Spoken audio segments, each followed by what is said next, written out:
Pakistan cricket team के followers के लिए लेटेस्ट अपडेट यह है कि लंदन में सैम अयूब के स्कैन्स हो चुके हैं और एक हौसला अफजा जो चीज निकल के सामने आई है वो ये कि सैम अयूब की शायद सर्जरी नहीं होगी, सर्जरी के बगैर ही उनका इलाज हो जाएगा और वो जल्द फिट हो जाएंगे। आज जब सैम अयूब अपना चेकअप करवा के बाहर निकल रहे थे तो अजहर महमूद ने वहां पर लंदन में लोकल मीडिया से सिर्फ 1-2 मिनट के लिए ही बस चलते हुए बताया कि सर्जरी की जरूरत नहीं है, जो कि सबसे अच्छी चीज ये है, जो कि एक तरह से पाकिस्तान क्रिकेट टीम के फैंस के लिए और स्पेशल सैम अयूब के जो फॉलोअर्स हैं उनके लिए एक खुशी की बात है कि ठीक है, उनकी इंजरी जरूर है, उनके टखने का फ्रैक्चर जरूर है, लेकिन सर्जरी से वो बच जाएंगे। और अगर उनकी सर्जरी नहीं होती है तो इसका मतलब यह है कि सैम अयूब चैंपियंस ट्रॉफी के लिए पाकिस्तान को दस्तयाब हो सकते हैं, लेकिन पाकिस्तान को जल्दबाजी नहीं करनी होगी, एहतियात के साथ इस इंजरी को लेके आगे बढ़ना होगा। और जल्दबाजी के अंदर हमने पहले भी देखा जब शाहीन शाह अफरीदी 2022 के अंदर अपने घुटने की तकलीफ का शिकार थे तो तब जल्दबाजी के अंदर उनको T20 वर्ल्ड कप खिलाया गया था और फिर वो फाइनल में जो MCG में हुआ था इंग्लैंड के खिलाफ उसमें वो अपने ओवर्स भी मुकम्मल नहीं कर सके थे और उसका पाकिस्तान को नुकसान भी हुआ था। तो जल्दबाजी पाकिस्तान को नहीं करनी होगी। हाँ, अलबत्ता यह है कि चैंपियंस ट्रॉफी से पहले अगर वो फिट हो जाते हैं, मुकम्मल तौर पर मैच फिटनेस उनकी हो जाती है तो उनको पाकिस्तान को खिलाना चाहिए। दूसरी अपडेट यह है कि पाकिस्तान क्रिकेट सिलेक्शन कमेटी की तरफ से ICC को 12 दिसंबर से पहले अपने 25 प्लेयर्स की लिस्ट भिजवानी है और जरा ये बताते हैं कि सैम अयूब को पाकिस्तान अपने चैंपियंस ट्रॉफी के इब्तदाई जो प्लेयर्स का स्क्वाड है, जो कि 12 फरवरी तक जाकर पाकिस्तान अपने 15 रुकनी प्लेयर्स का ऐलान करेगा। सो सैम अयूब को पाकिस्तान अपने इब्तदाई स्क्वाड के अंदर शामिल करने जा रहा है। फखर जमान भी शामिल होंगे, अब्दुल्ला शफीक भी शामिल होंगे और मुमकिन तौर पर इमाम उल हक के भी 25 रुकनी प्लेयर्स के स्क्वाड के अंदर शमूलियत के इम्कानात हैं, क्योंकि सिलेक्शन कमेटी के जो मेन प्लेयर हैं वो हैं आकिब जावेद। आकिब जावेद अब से थोड़ी देर पहले उन्होंने लैंड किया है लाहौर के अंदर और यकीनी तौर पे कल का दिन वो रेस्ट करेंगे और परसों शायद ये बैठक होगी पाकिस्तान सिलेक्शन कमेटी की, क्योंकि पाकिस्तान ने वेस्ट इंडीज के खिलाफ अपने टेस्ट स्क्वाड का भी ऐलान करना है, जो कि 2 टेस्ट मैचेस पाकिस्तान मुल्तान में वेस्ट इंडीज के साथ तकरीबन 1.5 हफ्ते बाद खेलने जा रहा है। सो अब सबसे अहम चीज यह है कि क्या पाकिस्तान को सैम अयूब के साथ उजलत का मुजाहरा करना चाहिए, उनको किसी भी सूरत के अंदर पाकिस्तान को जल्दी से फिट करके चैंपियंस ट्रॉफी के अंदर मौका देना चाहिए या नहीं देना चाहिए। मेरा जाती ख्याल यह है कि आपका एक मैच है 19 फरवरी को जो कि न्यूजीलैंड के खिलाफ खेलना है, 23 फरवरी को आपने इंडिया के खिलाफ खेलना है और 27 फरवरी को पाकिस्तान ने बांग्लादेश के खिलाफ पिंडी में खेलना है। तो ये 3 मैचेस हैं। इन 3 मैचेस के अंदर भी अगर हम इंतजार करते हैं तो वो भी फायदेमंद होगा। अगर जरूरत पड़ती है, अगर वो फिट हो जाती है मुकम्मल तौर के ऊपर, तो फिर आप अगर सेमीफाइनल के लिए क्वालिफाई करते हैं तो आप उनको फिर सेमीफाइनल में चांस दीजिए, वरना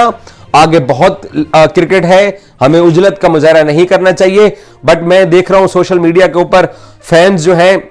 वो बड़ी शिद्दत से चाह रहे हैं कि सैम अयूब पाकिस्तान के स्क्वाड के अंदर होने चाहिए और सैम अयूब अगर होंगे तो पाकिस्तान को एक बेहतर अंदाज के अंदर ओपनिंग स्टैंड मिल सकता है, क्योंकि अब्दुल्ला को हमने देखा वो साउथ अफ्रीका की सीरीज के अंदर कंप्लीटली नाकाम हुआ। ODI सीरीज के अंदर फखर को आपने एक अरसे से बाहर किया हुआ है, इमाम को आप सिलेक्ट नहीं कर रहे हैं। तो ऐसे में पाकिस्तान क्रिकेट बोर्ड का जो मेडिकल पैनल है, आज ये लंदन से रिपोर्ट आई है कि जो लंदन के अंदर स्कैन्स कराए गए हैं वो अब स्कैन्स की रिपोर्ट भिजवाई जाएगी लाहौर के अंदर और लाहौर में पाकिस्तान क्रिकेट बोर्ड का मेडिकल पैनल ये डिसाइड करेगा कि आया सैम अयूब को लंदन के अंदर ही मजीद कुछ अरसे के लिए रखा जाए या फिर उनके लिए जो डॉक्टर तजवीज करते हैं वो वापस आके अपना रिहेबिलिटेशन मुकम्मल करें। इतनी जल्दी भी नहीं करनी चाहिए और अगर क्योंकि सर्जरी की तरफ अब अजहर ने बता दिया है कि सर्जरी की तरफ नहीं जा रहे हैं, तो फिर अगर लाहौर में आकर उनका रिहेबिलिटेशन आप जल्दी से शुरू करवा देते हैं तो मेरा जाती ख्याल यह है कि ट्राई नेशन सीरीज अगर वो मिस भी कर दें और चैंपियंस ट्रॉफी के अगर पहले 1-2 मैचेस में वो नहीं भी दस्तयाब होते हैं तो कोई मसला नहीं है। बहरहाल अब क्योंकि अगले 2 से 3 दिन बड़े अहम हैं, क्योंकि सैम अयूब के आज जो सेंट्रल लंदन के एक हॉस्पिटल के अंदर जो स्कैन्स हुए हैं उनकी अब रिपोर्ट लाहौर जाएगी। लाहौर में पाकिस्तान क्रिकेट बोर्ड का जो मेडिकल पैनल है वो उसका जायजा लेगा और उसके बाद डिसाइड होगा कि आया सैम अयूब को वापस वतन बुलाया जाए या कुछ अरसे के लिए उनको मजीद लंदन में रखा जाए। दूसरी तरफ जैसे मैंने आपको बताया है कि चैंपियंस ट्रॉफी के इब्तदाई रुकनी स्क्वाड के अंदर भी उनको शामिल किया जा रहा है, फखर को भी शामिल किया जा रहा है। इमाम के चांसेस जरूर है, 50-50 है इमामुल हक का सिलेक्ट होना, बट मेरा जाती ख्याल यह है कि पाकिस्तान की सिलेक्शन कमेटी को इमामुल हक का वो रिकॉर्ड देखना चाहिए जो उसने पाकिस्तान के अंदर पाकिस्तान की विकेटों के ऊपर वनडे क्रिकेट के अंदर जो उसने इंटरनेशनल मैचेस में किया हुआ है। आप लोगों को 2022 की पाकिस्तान ऑस्ट्रेलिया की वनडे सीरीज भी याद होगी, जहां पर प्रॉब्ली 2 मैचेस के अंदर ऑस्ट्रेलिया ने पहले बैटिंग की, एक मैच में 347 किया, दूसरे में 330 के करीब स्कोर किया और पाकिस्तान ने वो चेज किए और इमामुल हक ने वहां पर सेंचुरी भी की और स्कोर भी किया।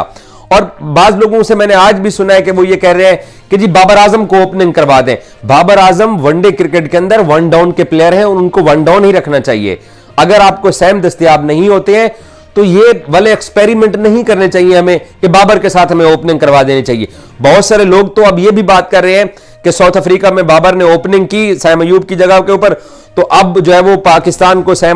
बाबर आजम को टेस्ट मैचेस के अंदर भी ओपनिंग करवा देनी चाहिए शान के साथ, क्योंकि अब्दुल्ला नहीं चले। ये ओकेजनली एक आधे मैच के अंदर अगर जरूरत के वक्त मजबूरी के आलम में आप टॉप ऑर्डर के अंदर या आप ओपनिंग स्लॉट के ऊपर आके ओपनिंग करते हैं तो उसका यह मतलब नहीं है कि आप जो है वो अपनी सारी जो बैटिंग लाइनअप है उसको शफल कर दें। अब बाबर का भी नंबर आप खराब करना चाहते हैं। ऑलरेडी फखर जमान के साथ हमने व्हाइट बॉल क्रिकेट में क्या किया, वो ओपनिंग स्लॉट का बल्लेबाज था, उसको 4 और 5 नंबर पर हमने खिलाना शुरू कर दिया है। अभी भी एक थॉट ये भी है कि